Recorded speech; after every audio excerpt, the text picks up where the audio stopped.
பேரவை விதி 110 கீழ் அறிக்கை அளிக்க வேண்டும் என்று மாண்புமிகு முதலமைச்சர் அவர்கள் அனுமதி கோரியுள்ளார்கள். அனுமதி அளிக்கப்படுகிறது. மாண்புமிகு முதலமைச்சர் அவர்கள்.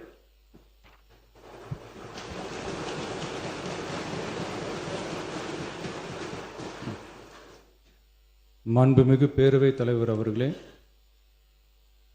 விவசாயிகள் நெல் மற்றும் கரும்புகளை பயிரிடவும் அறுவடை செய்திடவும் விற்பனை செய்திடவும் தங்களது உடல், பொருள், ஆவி அனைத்தையும் செலவிட்டு மேற்கொள்கின்றனர். தற்சமயம் தமிழ்நாட்டின் ஃபினான்ஷியல் பொசிஷன் சரியில்லாமல் இருந்தாலும் நெல் மற்றும் கரும்பு பயிரிட்டுள்ள விவசாயிகளின் நலனை பாதுகாக்க வேண்டும் என கருதி தமிழ்நாட்டின் வரலாற்றில் இல்லாத அளவில் மாநில அரசின் நெல் மற்றும் கரும்புக்கான ஊக்கத்தொகையை அதிகரிக்க முடிவு செய்துள்ளோம்.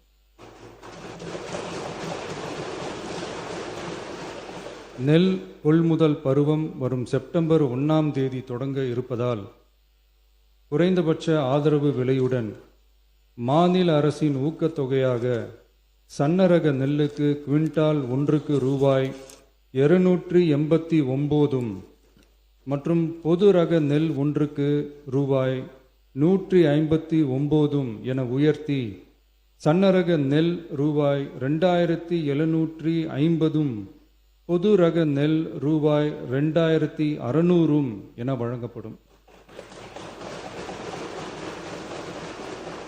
மாநில அரசு நெல்லுக்கான ஊக்கத்தொகையினை ஓராண்டில் 156 ரூபாய்க்கு மேல் உயர்த்தி வழங்குவது வரலாற்றில் இதுவே முதல் முறையாகும்.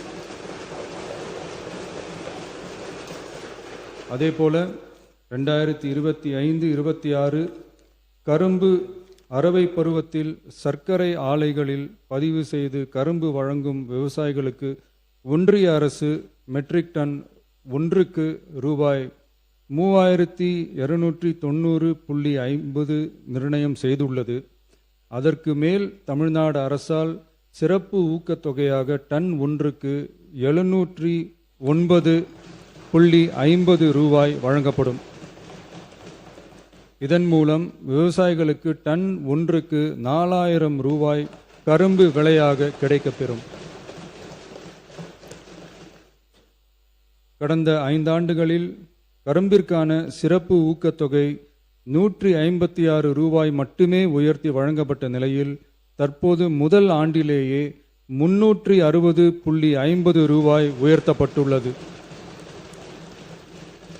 என்பதையும் இம்மாமன்றத்தில் குறிப்பிட விரும்புகிறேன். மாநில அரசால் கரும்பு சிறப்பு ஊக்கத்தொகையாக மெட்ரிக் டன் ஒன்றுக்கு ஓராண்டில் 134 ரூபாய்க்கு மேல் வழங்கப்படுவது வரலாற்றில் இதுவே முதல் முறையாகும். நமது அரசு எப்போதும் விவசாயிகளை ஒருபோதும் விட்டுவிடாமல் அவர்களோடு தோளோடு தோள் கொடுத்து விவசாயம் சிறக்கவும் ஊரக வாழ்வாதாரம் சிறக்கவும் என்றும் உறுதுணையாக இருக்கும். நன்றி.